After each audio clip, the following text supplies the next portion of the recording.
नमस्कार, मैं हूं प्रदीप कुमार। आप देख रहे हैं पॉलिटिकल आइडिया। पॉलिटिकल आइडिया के आज के इस अंक में आप सभी दर्शकों का बहुत बहुत स्वागत है। मित्रों, प्रधानमंत्री नरेंद्र मोदी कल केरल के दौरे पर थे और अपने केरल के इस दौरे पर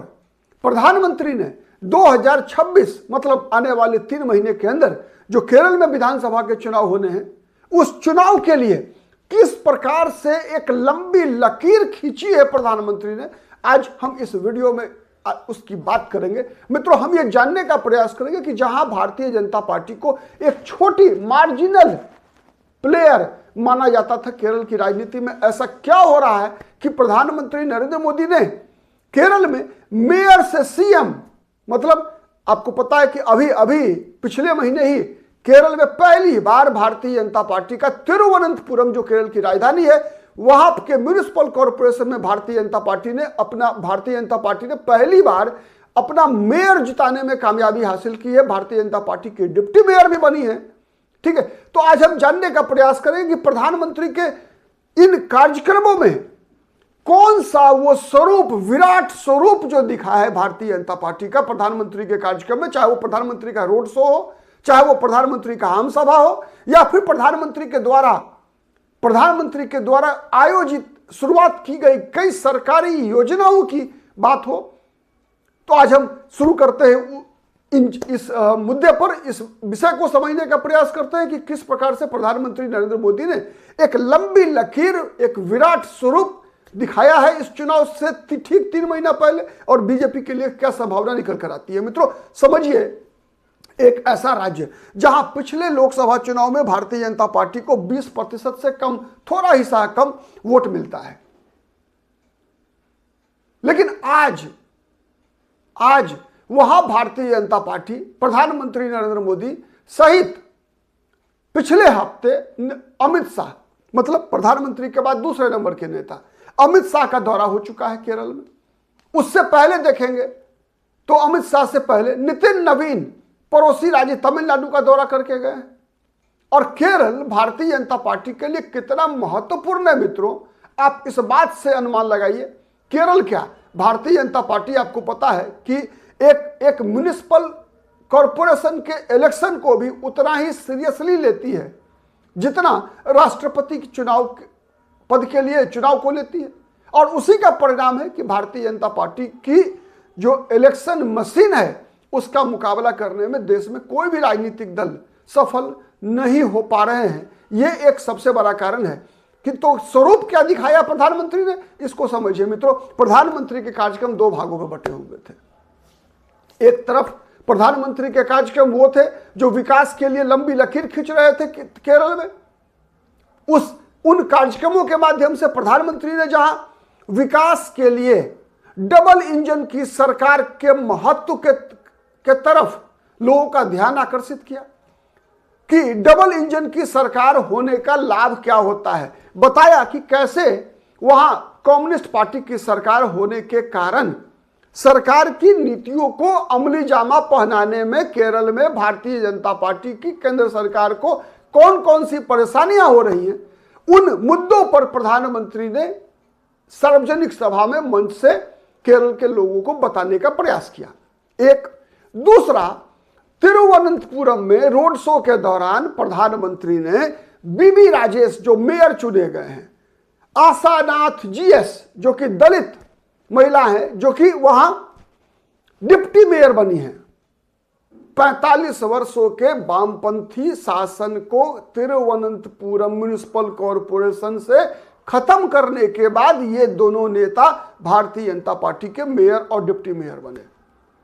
प्रधानमंत्री ने चर्चा किया कि ऐसे ही 1987 में अहमदाबाद में पहली बार हमारा डिप्टी मेयर बना था, और आज अहमदाबाद मतलब गुजरात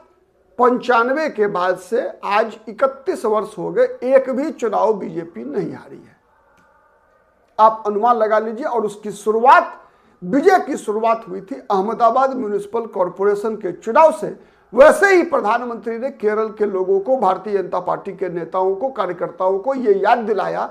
कि वही तिरुवनंतपुरम म्युनिसिपल कॉर्पोरेशन में जीत छोटी जीत नहीं है, इससे हमारा दरवाजा खुला है। राजेश कुमार को गले लगाया प्रधानमंत्री ने और बधाई दिया, कहा कि भाई आपका वो एक संकेत है आपका मेयर बनना तिरुवनंतपुरम में कि आने वाले दिन में केरल की राजनीति कैसे बदलने वाली है। दूसरा प्रधानमंत्री की सभा में मौजूद थे सरकारी कार्यक्रम जितने भी प्रधानमंत्री के हुए, चूंकि तिरुवनंतपुरम से सांसद हैं शशि थरूर, वो भी उनकी भी मौजूदगी थी। और जो बोनहोमी,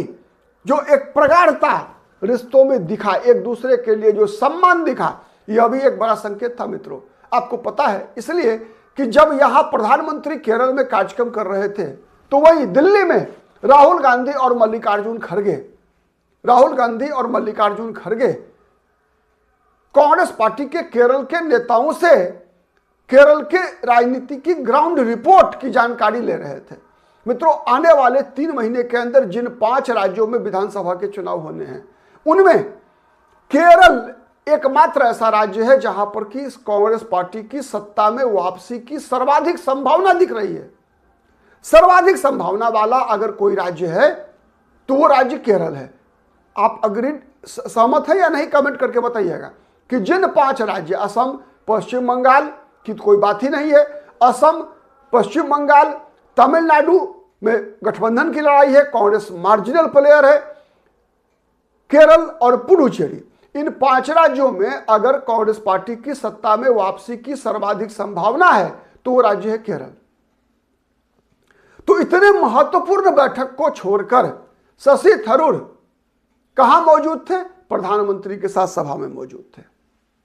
तो आप अनुमान लगा सकते हैं कि आने वाले दिनों में एक तरफ यह बात है, दूसरी तरफ राहुल गांधी की शशि थरूर के प्रति बेरुखी जग जाहिर है। प्रधानमंत्री के आगमन से ठीक 3 दिन पहले राहुल गांधी केरल में थे,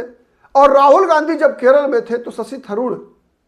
उस कार्यक्रम में मौजूद थे, राहुल गांधी के कार्यक्रम में। लेकिन राहुल गांधी ने शशि थरूर से न मुलाकात हुई, न हैंडशेक हुआ, न यहां तक कि प्रधानमंत्री राहुल गांधी के कार्यक्रम में मौजूद होने के बावजूद शशि थरूर का नाम तक संबोधन में लेना उचित राहुल गांधी ने नहीं समझा। और वही शशि थरूर प्रधानमंत्री की सभा में मौजूद होते हैं, एक बड़ा संकेत देकर जाते हैं। साथ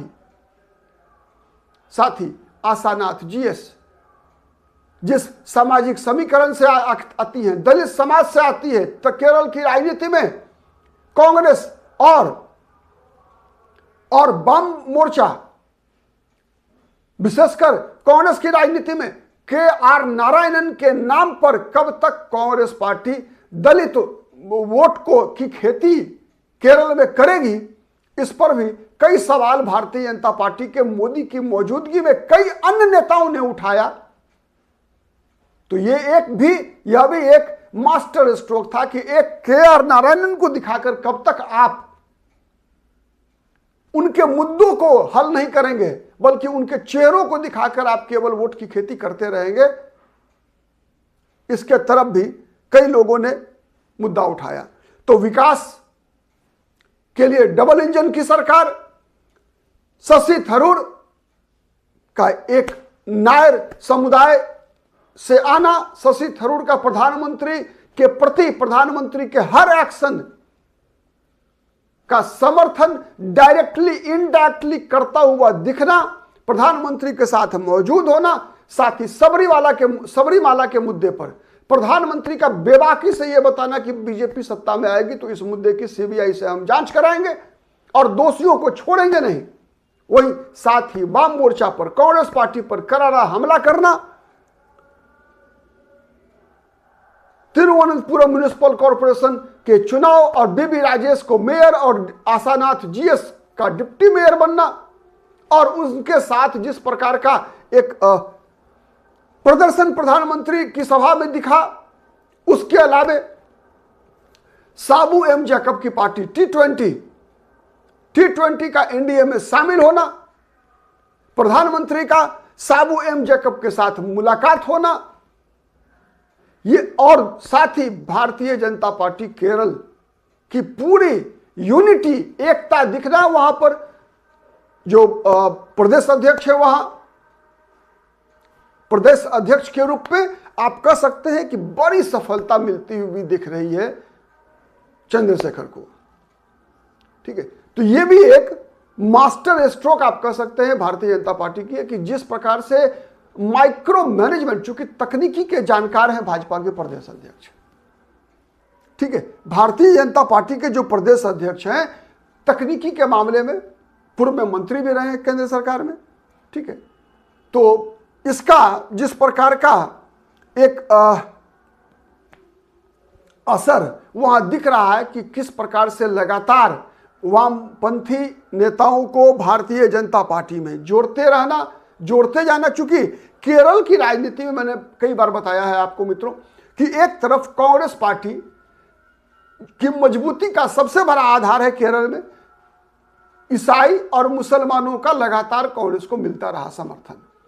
वहां पर केरल की राजनीति में हिंदुओं की पार्टी के रूप में सीपीएम जानी जाती है, लेकिन अब जानी जाती थी तब तक जब तक कि बीजेपी का उभार नहीं हुआ था। अब जब वहां के हिंदुओं को, वहां के ईसाइयों को स्पष्ट दिख रहा है कि वहां पर जो पीएफआई की ताकतें हैं, एसडीपीआई की ताकतें हैं, उनसे न हिंदू सुरक्षित है न उनसे क्रिश्चियन सुरक्षित है, तो भारतीय जनता पार्टी के प्रति एक आकर्षण क्रिएट करने में भारतीय जनता पार्टी के जो प्रदेश अध्यक्ष हैं चंद्रशेखर, वो लगभग आप कह सकते हैं कि सफल होते हुए दिख रहे हैं। तो ये भारतीय जनता पार्टी के लिए एक बड़ी उपलब्धि आप कह सकते हैं कि केरल की राजनीति में, ठीक है, तो वो मिलती हुई जो दिख रही है, ठीक है, तो ये एक बड़ा, और इसका बीजेपी कितना फायदा उठा पाती है ये सबसे बड़ी बात है। उतना ही नहीं, प्रधानमंत्री ने अपने दौरे के दौरान जो मछुआरा समुदाय है केरल का, ठीक है, धिवरा,